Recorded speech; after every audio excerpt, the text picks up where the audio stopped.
In his debut book, Feel Good Productivity, doctor turned YouTuber Ali Abdaal explains why we should shift the narrative about productivity from something like this. You don't have to feel good about it, you just have to keep going.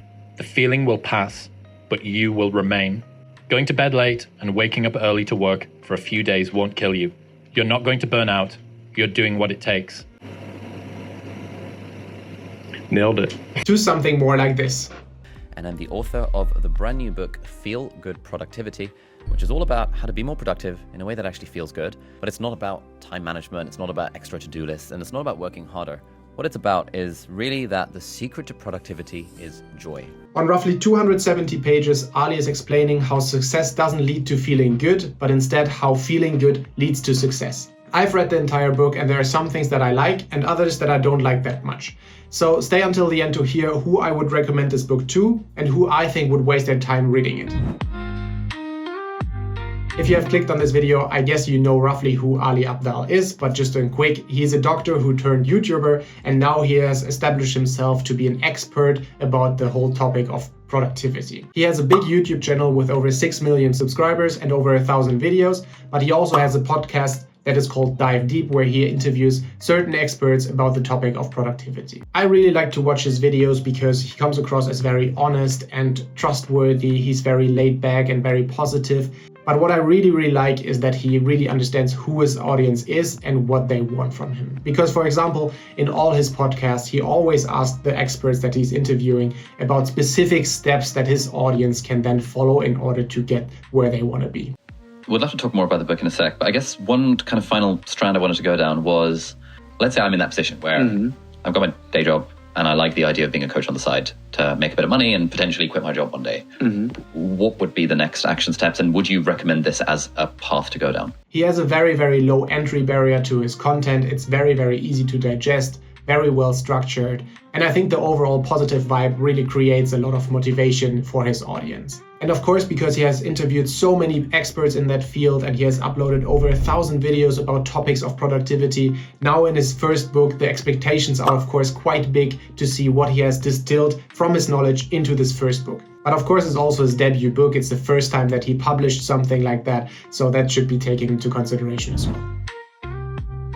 My first thought on the book was that he wrote it with having his YouTube audience in mind, and I think that comes very natural. Just like his videos, I think that this book is a very good starting point for you to venture out into the world of productivity. But I think if you have read already a lot of books in that space, you will not get out so many new things from this book. But let me explain. The book is generally about fighting the assumption that you have to suffer in order to be successful. I think this narrative has been very popular, at least on social media, that you really have to suffer, you have to go through hell, and you have to get your elbows out and you need to stick through it, and chewing glass and staring into the abyss kind of thing. And instead he wants to really make sure that in order to be long-term successful and long-term productive, you need to actually feel good doing it. And he makes this point by combining findings from behavioral science with his own experience, and then he tells us about strategies of how we can actually get something done while also feeling good on the way. I really like the structure of the book because just like his YouTube videos, it is very easy to digest, it has low entry barriers, and it's fun to read. And I think he did a very good job of taking his personality online and press it into a book. So it's very easy to follow the arguments that he's making, and at no point I felt lost in the book, so I always knew what he was talking about, which made it very easy to actually learn from this book.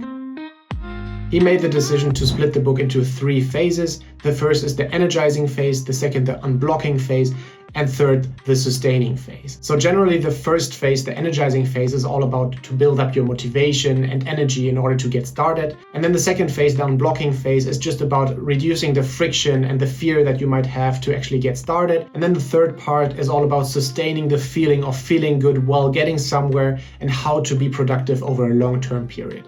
The first energizing part, where it's all about charging up motivation, Ali gives us 3 things that allows us to let energy into our life. The first thing that we can do in order to get more energy into our life is actually to start enjoying the process and not take life too serious, and to integrate a play element into our tasks. If that's thinking of our task as side quests or putting on some fun music while working, just not taking life too serious, not thinking about high consequences, and to be a little bit more easygoing in our day-to-day tasks. The second thing is a power element, and it doesn't mean power over people, but more the power of taking life into our own hands. So how the power element can put energy into our life is by boosting our confidence, by leveling up our skills, and also by owning our mindset. And Ali gives very, very concrete experiments that we can do throughout in order to actually work on each of those things. The last part about how we can get energy into our life is, of course, by the people that we surround ourselves with.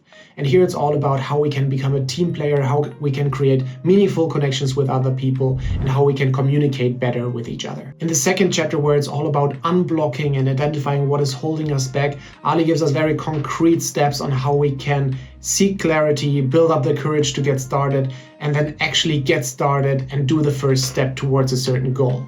The first step to unblock yourself is by seeking clarity, and we do that by removing uncertainty. And that can easily be done by just setting goals, adding a timeline, and basically answering the questions why, what, and when. And the nice part again is that he gives us very concrete examples that we can do and follow along in order to unblock and seek clarity together. The second thing after we have decreased the uncertainty is actually about building up the courage in order to take the first step.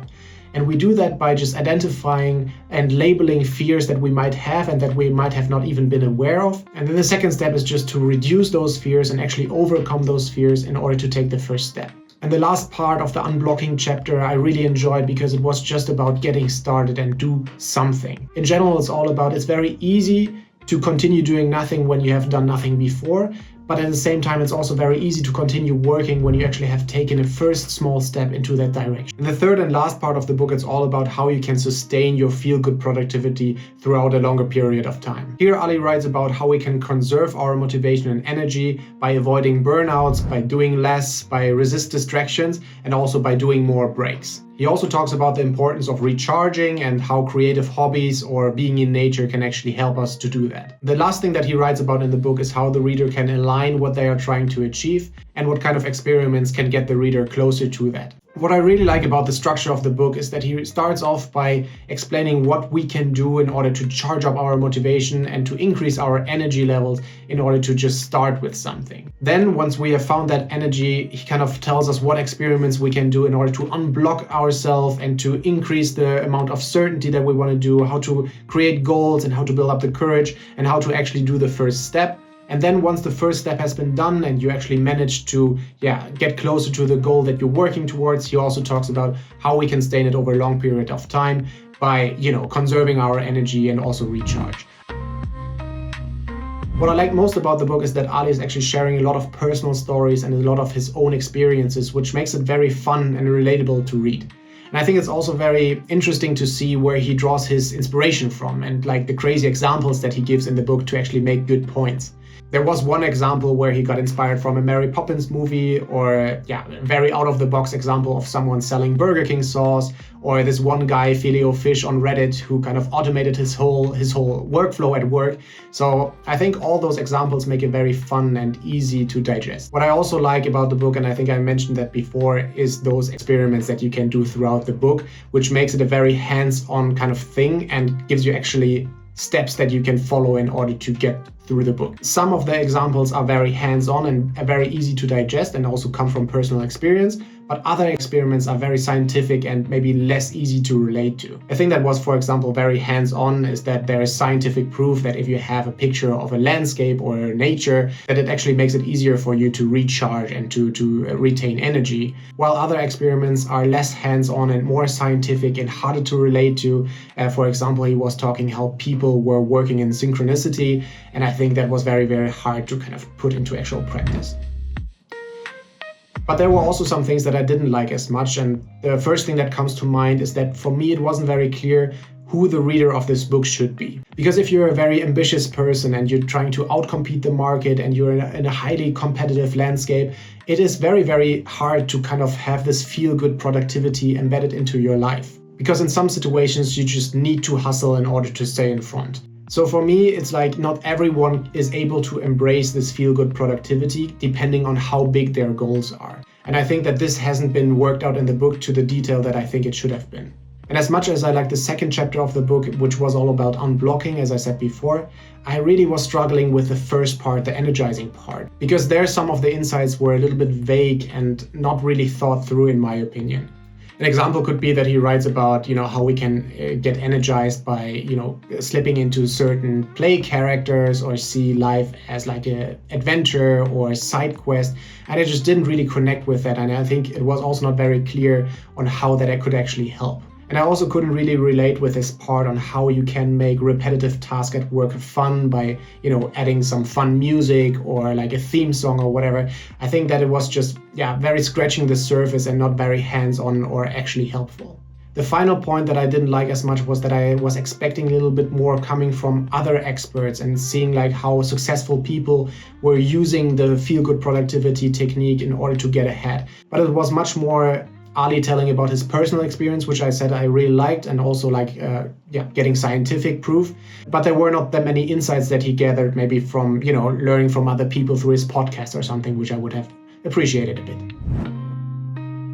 What I took away from the book was mainly located in the Unblock chapter, because I think this was the most hands-on chapter that he wrote in the book. I like the part of how you can remove friction in order to get started with something, or how you can actually take the first step to a bigger task that looks maybe too daunting or too big, and how you can break it down into very small and concrete steps. I think that was very, very helpful. I also like the idea of having an accountability buddy that just sticks by your side and where you basically both keep you accountable for the task that you're wanting to achieve. Now, after we've gone through a quick summary and also the things that I liked and I didn't like that much, I would like to talk about who I would recommend this book to and who I think would waste their time reading it. And generally, I would definitely recommend this book if you're just at the beginning of your productivity journey, or you're generally just a fan of Ali's content. Because at this point, I think you also owe it to him to kind of, buy the book because you have consumed so much of his free content, maybe like I did. And the book is really not that expensive, so I think it's really, really worth it. You like Ali's videos and his approach to things, because you really get his YouTube videos in the form of a book. However, if you're not at the beginning of your productivity journey, but maybe already some steps ahead, and maybe you have read other books like Atomic Habits, for example, I don't think that there is so much more insights that you can get from reading this book. Also, if you have very big and ambitious goals and you want to compete with the best and you want to make it to the top, it will be very, very hard to always fully embrace feel-good productivity. I think sometimes you just have to go through it and stick with something, even if it's hard and it maybe doesn't make you feel good. Who I think should definitely read the book are people that just generally live a very busy life and maybe lost track of the things that they are doing, why they're doing that, who they want to become, and so on. For those kind of people, there are really, really hands-on experiments that they can do in order to structure their life and to remember why they're doing things and to actually see the progress that they're doing. However, I think that only a very few successful entrepreneurs are really able to fully apply the insights of the Feel Good Productivity book, because as I said, sometimes it just has to be hard. Overall, he did a great job with his first book, and I think it especially stood out to me how good he was at structuring his thoughts and finding relevant experience from science, but also from his personal life, to making very, very good points, and also points that are easy to follow through and easy to digest. What I also really liked was that he was able to take this authentic, laid back and humorous style of making videos and presses into a book. But given his very extensive network of very successful people that he interviewed on his podcast, I was hoping for more real life insights from other high performers and what they think about the feel good productivity and how it could maybe help them in order to get more successful, or how they look past and how it could have helped them back in their hustling days. Therefore, I was hoping that he would dig a little bit deeper into that part of the book. But overall, amazing read. And as I said, there are definitely readers that can take a lot away from this. If you also read the book, let me know in the comments what you thought about it. And see you in the next video.